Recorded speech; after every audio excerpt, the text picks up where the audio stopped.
নমস্কার বন্ধুরা, আজকে আমি জলের বিষয়ে বলবো। জল কিভাবে খাওয়া দরকার।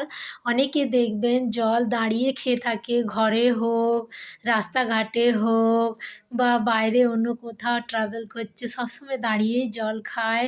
দাঁড়িয়ে জল খাওয়ার জন্য কি হয়, হাঁটুতে একটা লিকুইড থাকে হাড়ের মধ্যে, সেটা ক্ষয় হয়ে যায় এবং এটা ক্ষয় হয়ে গেলে কোনো ডাক্তার এটা পূরণ করতে পারে না। এটা রামদেব বাবা প্রমাণ করে দেখিয়েছে যে একটা লোক দাঁড়িয়ে জল খেয়েছে আর একজন বসে খেয়েছে।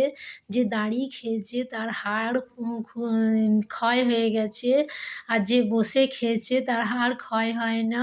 তার 10 বছর পর হাড় ক্ষয় হয়ে এবং প্রচণ্ড ব্যথা করছে, আর যে বসে খেয়েছে তার কোনো ব্যথা নেই। সেই জন্য আপনারা চেষ্টা করবেন যে সব সময় বসে জল খাওয়া। যেভাবে গরুর দুধ দেয় ওইভাবে জল খেলে বেশি উপকার দেয়, কিন্তু এখন সবারই হাঁটু ব্যথা থাকে, তাই জন্য ওইভাবে বসতে পারবে না হাঁটু ভাঁজ করে। এই জন্য চেষ্টা করবে চেয়ারে বসেও জল খাওয়া, তাতেও আপনার উপকার দেবে, হাঁটু ব্যথা করবে না।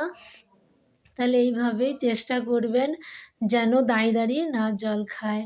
তাহলে বলে এখানে সবাইকে সূচনা জানালাম।